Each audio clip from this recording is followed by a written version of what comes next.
we live in an exciting data revolution where technology is rapidly changing the way we work and live. At OVH Cloud, we are at the forefront of this digital shift as a leading global cloud provider and the #1 cloud solution in Europe, serving customers worldwide. We are independent and vertically integrated with our data centers across our own fiber optic network, bringing businesses everywhere a secure and efficient alternative to the other cloud hyperscalers with complete respect for data protection. And just how are we different from the tech giants? Here are 4 key advantages.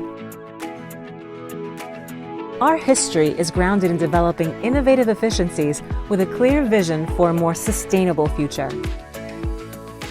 We own the full value chain, and we manage the product lifecycle.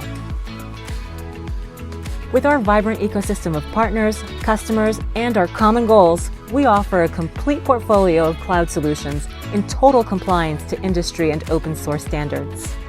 And as an ecosystem, we are driven by purpose, united by common product values.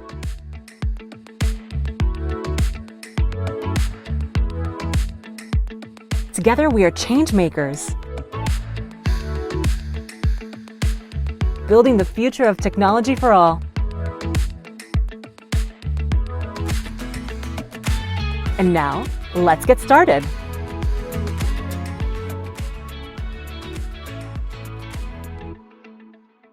We're back on set, socially distanced again, so let's take off our masks. Hello everyone, and welcome to this day 2 of OVH Cloud Ecosystem Experience. Today, I'll share the set with 2 leaders of OVH Cloud, CDMO Ludovina Bucci, but also Alain Fiocco, CTO, plus some more guests to see how the ecosystem insights are actually driving their roadmap of innovative solutions. Hi, Ludovina. Hi, Jeremy. First, as CDMO, let me ask, if I may, we hear the term ecosystem a great deal. Is this just a buzzword for marketing? That's a great question, Jeremy, and I understand why you're asking it. My answer is simple. At OVH Cloud, ecosystem is anything but a marketing buzzword. Okay, that's a nice soundbite, but let's try and attempt to prove that then. Tell me a little bit more if you can. Okay, I will share with you my personal experience. When I joined OVH Cloud back in February, everyone told me about the ecosystem mindset. Then, as I was getting to know my team, the COVID crisis hit. Immediately, my team and I decided to activate this ecosystem. As Europe was looking down, we launched Open Solidarity. This is a global initiative aimed to providing free technical solutions based on OVH Cloud infrastructure to support remote work, education, and health services. This collective approach of the ecosystem expanded our ability to help businesses and customers when they most needed it. But what happened then? In just a couple of weeks, over 60 vendors joined this project, allowing hundreds of thousands of users worldwide to keep working, learning, and caring during the lockdown. Okay, but COVID, hopefully, is a temporary issue. How does the ecosystem work on a day-to-day basis? First of all, our ecosystem is based on strong values and a common core belief. Innovation is for freedom. These shared values are the basis of our relationship with our customers and strategic and technological partners. We created 4 programs in order to better match needs and use cases. First is our partner program, which helps companies better support their digital transformation. We engage over 650 partners, such as Soprasteria, Capgemini, Cognix, Serco, etc. Second, we have the Open Trusted Cloud program that we just launched and that grew out of Open Solidarity. The goal here is to co-build an ecosystem of sovereign SaaS and PaaS solutions. Third is OVH Cloud Marketplace, which already has over 70 vendors and 250 unique solutions. Limited fees are central to its model, and it will be available for your information at Worldwide in 2021. We continue to recruit new solutions. For example, Thales will offer in January 3 new solutions. First is our startup program, which has just been revamped and plans to enroll over 500 new startups this year. Speaking of startup, don't miss the startup pitch contest. We will announce the winner on Thursday. How can you be sure that these 4 programs fulfill the market expectations, though? Have you actually asked the community itself? Yes, this program has been co-designed with our community. We encourage their unlimited feedback, which gives us insight in developing innovative roadmap. The feedback also allows us to track customers and user expectation, developing tight and trusted relation with our partners, customer and user is essential, but we don't allow this to limit our knowledge gain from ever-changing market trends.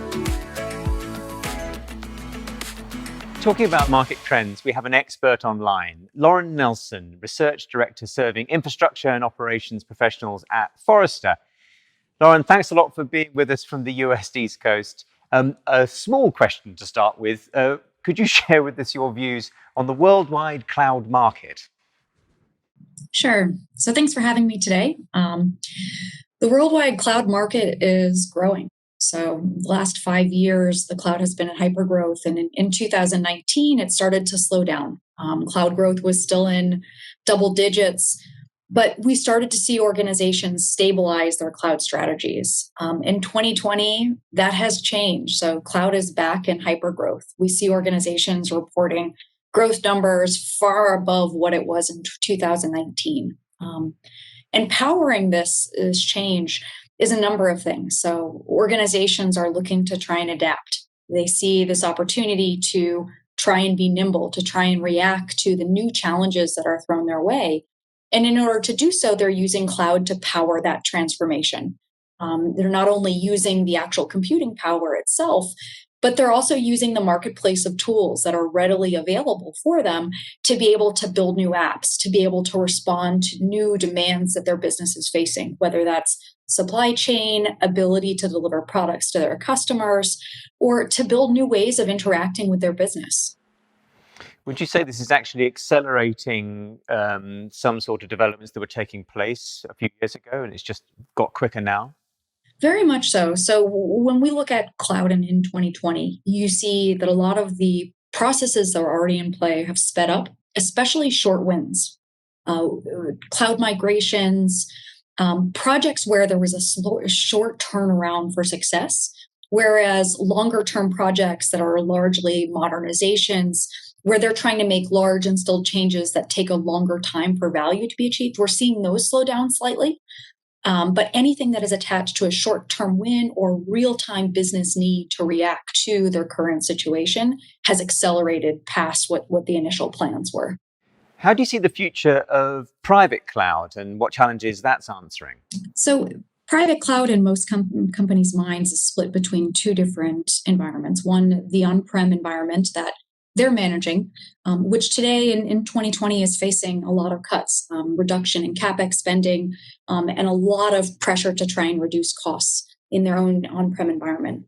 When you're looking at the other side of that question with hosted private cloud, we're seeing very similar patterns to the public cloud market.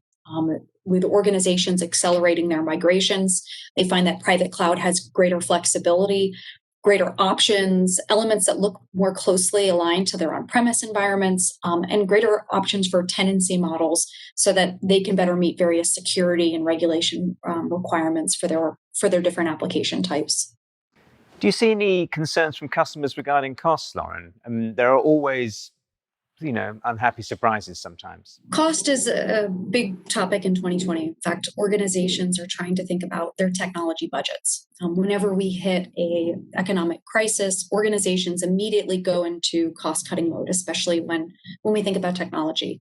What's different about 2020 is organizations find themselves in different modes. They find that they're either in survival mode, adaptive mode, or growth mode. And based on where they're experiencing their current circumstance, their technology budget is affected in different ways.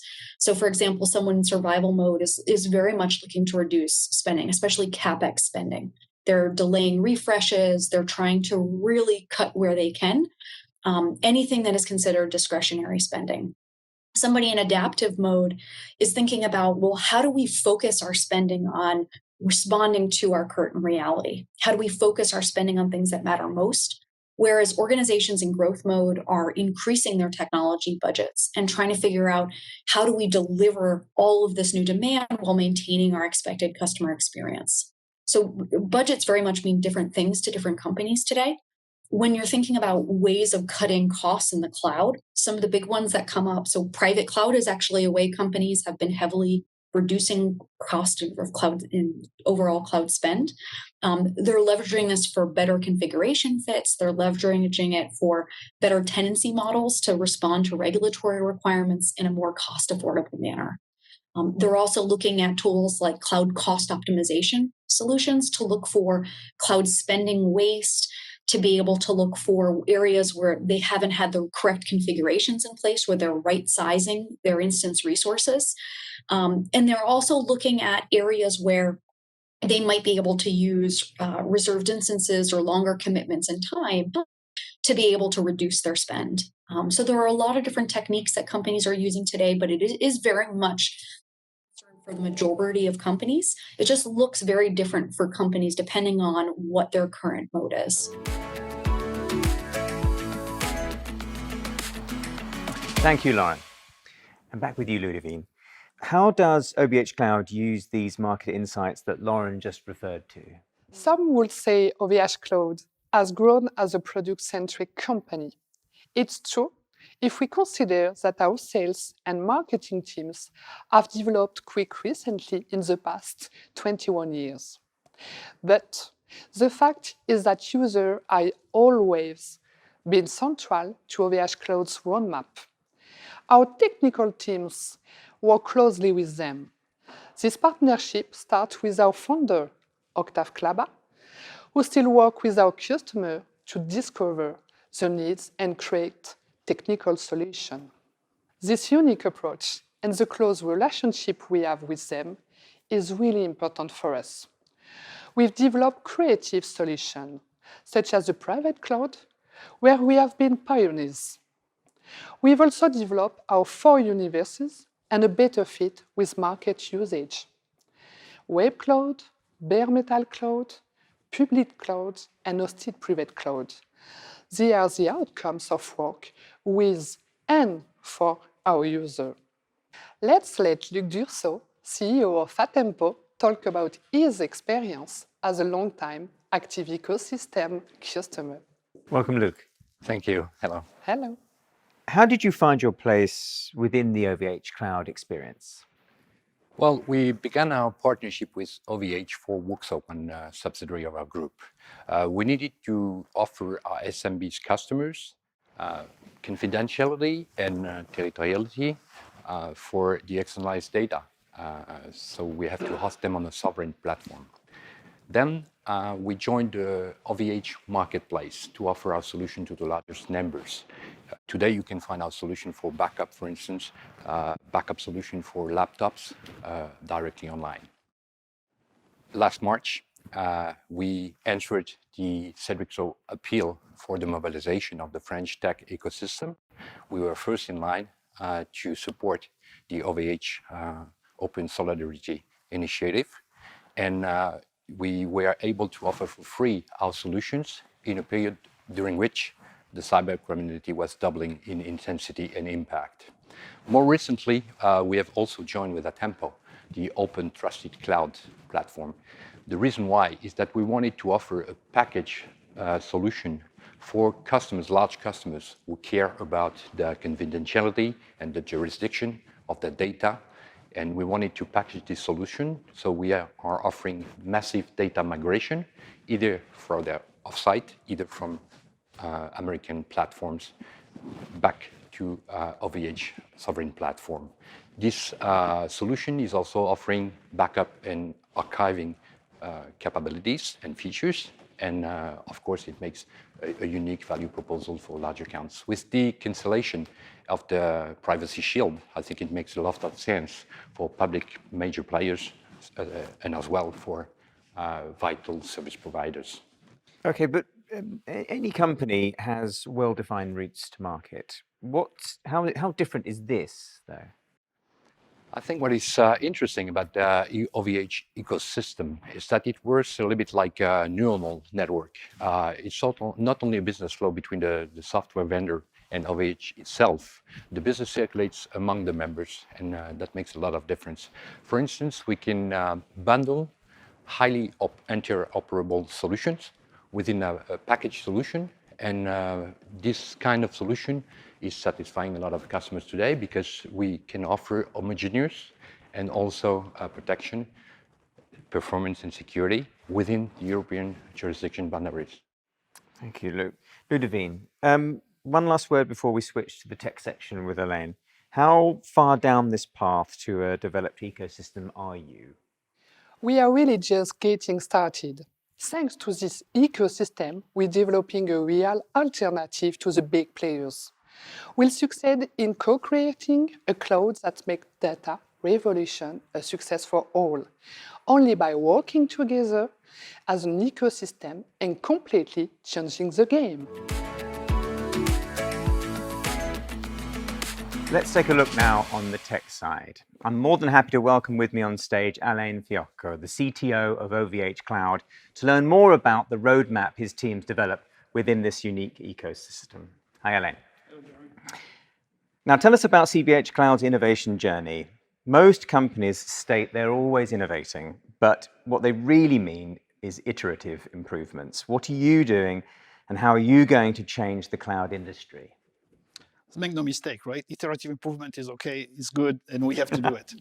But what we've tried to do recently and in the past as well is to basically talk to customers and try to find out really what they want in terms of use cases. And based on that, try to look at from the ground up how we can build systems that will drive innovation. So instead of looking at little innovation, we're actually looking truly from the ground up at the foundation. And this way, for example, the last few months, we've been looking at where the customers are going in terms of performance improvements, in terms of resiliency, and we've built systems starting from the infrastructure and the servers and how we assemble components into the servers to deliver the true value. Based on that, you can truly innovate at the service level. Talking of the customers and talking to them, so how is this different to what they were demanding before? It's not like you've just discovered this. Surely it's like, so what were they asking before to what they're asking now? Yeah, so there is clearly a change in the way, in what the customers are requesting in terms of performance, resiliency, scale. We've had in the past also, because we've been addressing a different type of customers more recently, more like very large enterprises and government institutions, public sector, those kind of things. We've actually been asked to deliver much higher scale, much higher resiliency, much higher performance than we used to. And on top of that, the use case is also evolving. A lot of the data that was stored in the cloud in the past, even in recent past, was actually accessed by a relatively traditional workflow. Those workflows are evolving for more real-time, more direct interactions with the images, for doing artificial intelligence, real-time machine learning, real-time prediction. That requires much more capacity and much more performance that we used to deliver in the past. That way, we basically had to rethink quite significantly the way the infrastructure is being built. And what sort of size, companies are you talking about demanding this sort of change, though? Like, are you talking about everybody, the SMEs as well, or are you talking about just the big operators that want this change? No, we're talking about different things, actually. We're talking about big enterprises, for example, public sector institutions, but we're also talking about more digital native companies that require some very specific and niche infrastructure for delivering, for example, artificial intelligences. Sometimes those companies are not necessarily very big, but they are providing services to big companies, and they have to deal with state-of-the-art kind of workflows and applications. And what sort of learnings have you had to do to actually increase this scale, increase this size? Because you can't, it's not like turning on a tap, extra resources, extra people, extra learnings. How have you managed to upscale like this? Exactly. And every time you change something for the better, you have to change all the elements that connect to it, right? So it's really something that you have to do in an iterative way. But let me give you an example, right? If you provide more CPU capacity, more compute capacity, very quickly, the next bottleneck is going to be access to storage. You remove that bottleneck, there will be another bottleneck that comes out, which is the network. And so we really had to look at the whole system on how we deliver a super high speed infrastructure, fabric infrastructure in the data center. How do we connect servers to it? How do we connect storage to it? Enable east to west traffic with no contention. And that way the system itself scale, and everybody, all the services that we put on top, public cloud, hosted private cloud, and any kind of services will benefit from that infrastructure improvement. This sounds significant. What's the level of investment you've had to do to actually do that? Timing-wise, you mean? Well, we're talking about it. This is something that has started quite a while back. And in terms of investment in CapEx, this is what we do, right? OVH Cloud is about building infrastructure and renting it out to customers.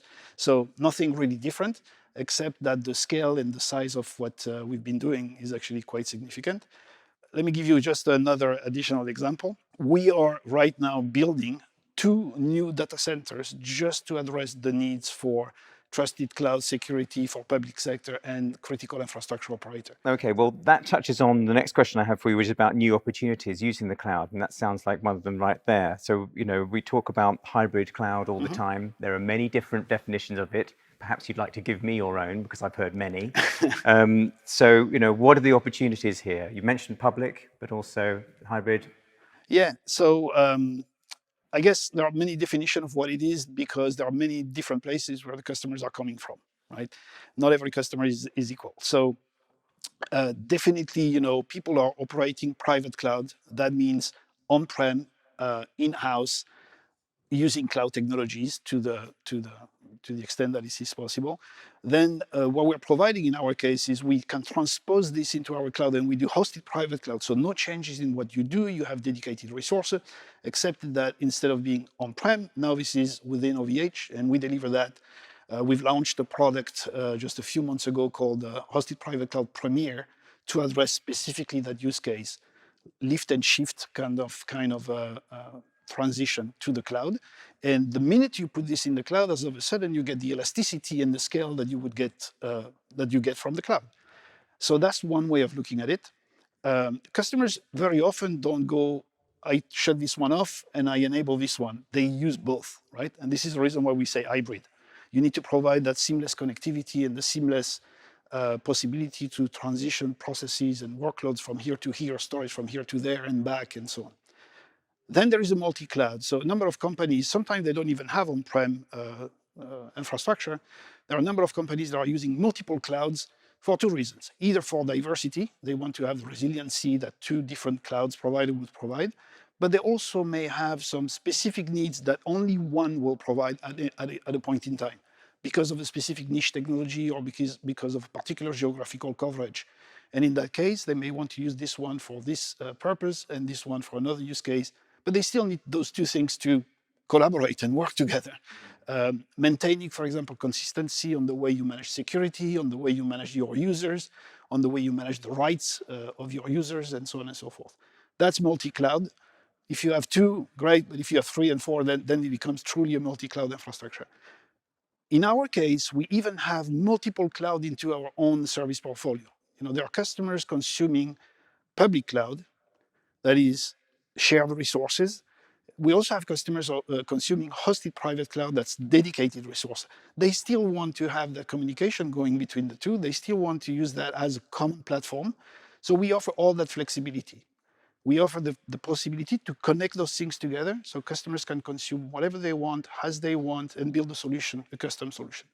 And lately, we've actually extended the reach of this and enabled the customers to connect from outside with OVH Cloud Connect and the partnerships that we've announced with Equinix and Megaport. So any customers can connect to those telecom providers, let's say, and connect back into OVH Cloud anywhere in the world, because those two partners have hundreds of point of presence globally. We haven't talked about 5G at all. Mm-hmm. And obviously, there's lots of talk about with the cloud and obviously edge computing and obviously 5G and how the effect that will have on that. Is this, you're obviously working on a lot at the moment for the immediate future and how you will innovate in that space. But we're talking a bit further down the line here. What are your thoughts on that? Is it even necessary for people to start thinking in these terms right now? That's a good question, and that would require a very long talk. But let me try to make it very short. When people are talking about edge, they don't necessarily mean edge, at the back of the antenna, right? Sometimes edge is there is a difference between a far edge and a close edge. A lot of the application will be very, very happy in terms of transit delay between the user and the cloud, the computer, the storage infrastructure, in a matter of 1 or 2 milliseconds. If you do that, the kind of radius that you need to cover a large country like France or Germany or UK, we're not talking about thousands of sites, we're talking about a few dozens. And that, to me, looks like a cloud, right? Maybe an extended one compared to what we have today, but still, we're talking about cloud infrastructure. When we're talking about the far edge, like for 5G, for new application, which frankly we haven't seen yet, then in that case, eventually we need to put resources outside in the wild, let's say, but still manage them centrally by using the cloud, technical stack. Okay, so 5G's possible investment for the future then. So let's talk about more present day stuff. So earlier this year, you launched a major upgrade to the hosted private cloud range. Is that right? Yes, this is right. But before we go there, let me give you a little bit of history here. What we did, in fact, is we rethought the entire portfolio of high-end bare metal servers, and to such a point that we've really started from the ground up, as I said, and we will be delivering in the coming months a completely new range of the high-end bare metal cloud servers with things like clusters for hyper-converged infrastructure, software-defined storage, pre-installed software. The reason why I'm saying this is because this is what we used to deliver Premier. Right. We took all of that and we co-designed with VMware the next generation of hosted private cloud. The hosted private cloud is something that we've had in the portfolio for quite a long time. We are delivering a software-defined data center stack to customers coming from VMware. And this relationship has been going on for 10 years. Over the last 12 months, we've actually redesigned this product based on the new infrastructure. As a consequence, we're bringing to market something that is unmatched in the industry in terms of performance, resiliency, and price. And the co-development with VMware has brought us to that level, and we will continue to enhance this platform. That was the first incarnation of this new infrastructure. So very proud of that. This is up and running. This has been in production for almost 6 months now, and customers' feedback is actually very, very good. Okay, so let's ask VMware how it actually works being part of this ecosystem. We're lucky to be online in the US, West Coast, with VMware CEO Pat Gelsinger. Hi there, Pat. Can you hear me? Hi, Jeremy. Great to be with you today. What does OVH Cloud represent for VMware as a cloud provider? Why is it important to have sovereign and regional players, do you think? Well, first, I like to just say thank you and OVH Cloud. They've been a great partner with VMware for quite a number of years now, and we've partnered globally as well as there in Europe. So what a pleasure to be able to join and speak at this event. And what we've seen is that, companies want to be able to have that strong local player to meet some of their sovereign needs for the most sensitive workloads, government workloads, where data privacy requirements are the highest in the industry. And this ability to be both a very large and powerful player like OVH Cloud, but also be there in Europe and be that local player as well, a powerful combination. And we're very excited with the announcements back in July of the Premier Cloud offering. And since that availability, customers are on it. We're seeing great interest in the marketplace for the VMware OVH Premier offering. So I think we're clearly on to the right strategy together. Well, how does OVH Cloud strategy fit into VMware's product portfolio, as you mentioned it, and a multi and a hybrid cloud strategy at that? Yeah, and we're on this path to a multi-cloud, and we think every customer wants this idea of how can I harness the power of multiple clouds. And we've spent a lot of time building our partnerships with Amazon, with Azure, Google, Oracle, IBM, Alibaba. But you combine that with the regional players like OVH Cloud, and now you have a potent combination, being able to leverage that hyperscale and that global footprint, but also being able to utilize powerful local players like OVH Cloud. And that's the multi-cloud future. And combining that with private cloud and hybrid and multiple cloud, that's where OVH Cloud plays such a powerful role for us in our strategy. But it isn't just that. It's also that they're adding on top of it the developer layer as well. And our partnership around the Tanzu offering, which brings containers and Kubernetes into the offering, says we're delivering the developer platform and the infrastructure to run it. So overall, OVH Cloud, a great partner, strategically aligned. We look forward to the great things we do in the future, building on the great things we've already done in the marketplace together. And thanks so much for the opportunity to join today. That's excellent. Thanks very much for your time, Pat. It's much appreciated.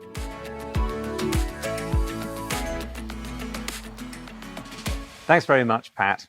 It certainly sounds like you two are both excited about this collaboration. It's always great to hear it from Pat. One thing very unique we're doing with this platform, we've actually took it and submitted the certification with the National Security Agency. I was mentioning the needs for public sector and critical infrastructure operator for a trusted environment. So we've actually asked the National Security Agency to certify it. The certification is called SecNumCloud. That's probably one of the most stringent qualification process in the industry. So we're very proud that we've been able to go through that. This is not completely public yet, but this is coming very, very soon. Let's talk about data and the ability to enable AI and ML. Storage needs and the solutions for it have been around for decades. Have we gotten to the pivotal moment yet in the industry where the promise of insight and prediction is genuine thanks to AI, not something that we've had before where it's been sort of false promises? Are we actually there? Yeah. Good point. So two things, right? In order to gain insight, in order to be able to do prediction, in order to be able to really leverage the data for value, you need two things. First of all, you need the data, obviously, and you need to have the computing power to mine this data to get the insight. And you also need to have the algorithms and the data scientists infrastructure and workflow to be able to do that. We're coming to that point, and we're coming to that point from two angles. First of all, the type of data that we are storing nowadays have changed quite a bit over the last few years. There've been a change because we used to have very structured data, databases, lines and columns. Now we have a lot of unstructured data, speech, images, movies, streams of IoT sensors. All of that information is being stored and has been stored for quite some time now. These companies don't know quite what to do with it. Exactly. The thing, but it's not necessarily that they don't know what to do, is how they are actually going to mine this data. And nowadays we're coming to a point where the data is actually coming together with the capacity to effectively use it. So we're doing two things at OVH to kind of sustain that momentum. One is in the storage space, we've actually accelerated dramatically with a couple of acquisitions to be able to deliver a storage infrastructure that will meet those requirements, both in terms of capacity, which we were doing for already, but also in terms of performance. Because the minute you manipulate the data, when you do AI, for example, you need a lot of I/O, you need a lot of performance to the storage, and you need multiple tiers of storage so that you have the right price-performance ratio at any tier. And so we actually accelerating on that. We made a couple of acquisitions over the summer. On the other side, we now customers and partners and the data scientist ecosystem to launch machine learning, data processing, and AI processes at scale without having necessarily to understand what's happening underneath. You know, all the nitty-gritty details about, you know, all the systems that you need to orchestrate all of that. This is impediment to the data scientist. They don't want to know about that. They want to bring their AI and machine learning algorithm and just get the data and just mine it. So we are delivering that to them. It's going to be very, very simple. People are going to have to decide what they want to do with the data, where is the data, bring the code to actually manipulate the data, and they're going to be charged by the time they use the GPU. This is as simple, right? They're going to launch the jobs. We're going to run the jobs for them with all the monitoring. We give them the result. If it lasts 30 seconds, we charge them for 30 seconds. If it lasts 3 hours, we charge them for 3 hours. The trick there is knowing what to do with the data. Like you say, oh, it's simple. You just want to know what you want to do with the data. That's the hard part. That's true. And this is where a lot of the ecosystem is coming together, right? You have a lot of sometimes small companies, but very innovative companies that are working on algorithm on AI. So some are specializing in speech, right? Speech to speech. Others are specializing in natural language processing. Others are specializing in manipulating the images and the pictures and so on and so forth. All of those, we provide a platform for them to scale and democratize the use of this AI. Let's talk about the ecosystem again. The ecosystem, how will the ecosystem develop and maintain innovation for all of its users? Again, that's something easy to say, but it's very hard to do. How are you going to maintain this? Yeah, well, so yes, I agree with you. This is very hard to do. So, you know, we'll see what happens. We'll see if we are successful. But the thing is, in our case, we're trying to provide platform for these ecosystem players to come and develop their value. They don't have to redevelop anything underneath. So we make it easier for them to get to market and to scale. And this is our value proposition to them and to their customers, right? So now they can deploy this at scale. They can industrialize those processes, right? I mean, up until now, it was very much researchy type of activities. Now we're getting to a point where we need to really deploy and scale at production level. And speaking of natural language processing, you're working with a natural language processing company right now, aren't you? Yeah, indeed, called Hugging Face. They're the hot startup in that field of natural language processing. They are in the mission to democratize NLP, and we are here to help them, just provide them the infrastructure to run their AI jobs for them and their customers. And we're glad to have the CTO on stage with us here today, actually. Welcome, Julian Schulman. Thanks for joining us. Hi. 2 questions for you. What's the value for you of a cloud service to host, launch, and monitor specialized AI jobs? Yeah, so first, Hugging Face is an open source machine learning company based in New York and Paris. And our goal is to advance artificial intelligence and natural language processing through open source and open science. We have more than 1,000 users and customers, companies using our open source in production. And in a lot of cases, they want to train large-scale models in the cloud. And so OVH Cloud is a good cloud provider for them because they get access to state-of-the-art GPU capabilities. Modern artificial intelligence needs really good GPUs, and basically the Rolls-Royce of GPUs is the NVIDIA V100, and that's a good thing because that's what OVH Cloud has. So this is the sort of thing that OVH Cloud can do to better serve customers and sort of democratize and help the use of NLP, would you say? Our users launch large-scale trainings, so they need access to a scalable pool of GPUs and also storage for data sets and models. And OVH Cloud is great because they get the ability to scale to to a large number of GPUs. Excellent. Thanks very much for your time, Julian. I appreciate it. Thank you. Thank you. Take care. Let's close this second keynote of the OVH Cloud ecosystem experience with you, Elaine. Thanks so much for this incredible journey into the ecosystem you have. You and I could talk for hours on this, but try to sum it up in a few words if you could. What's coming up on the roadmap shortly? You've seen the roadmap is there is a lot to announce over the next few weeks and months. But let me start first by saying that you've seen that we leveraging the ecosystem a lot. So Intel, AMD, Nvidia, Samsung, VMware. We're going to launch a few things with NetApp and Nutanix as well in the coming weeks, a month rather. End of December, we will be launching a new storage solutions based on NetApp ONTAP. Early January, we're going to have those two new ranges of bare metal servers and clusters that we are going to make available. Scale and high grade are the two ranges, very high end.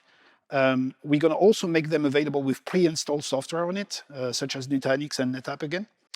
Moving into February, March, and the spring, you will see a lot of things in the public cloud, object storage solutions, high-performance object storage, high-performance block storage, and a revamp of the public cloud as well. So this is endless, it never ends. This roadmap is fueling the four universes: bare metal cloud, hosted private cloud, public cloud, and web cloud. So it really never ends. Thanks so much, Elaine. That's all from us, this OVH Cloud ecosystem experience. But stay tuned all day for more and more content, breakout sessions, workshops, demos, masterclasses, and so much more. Tomorrow, same place, same time, you'll have a unique chance to meet with OVH Cloud founder Octave Clabin. For now, bye-bye.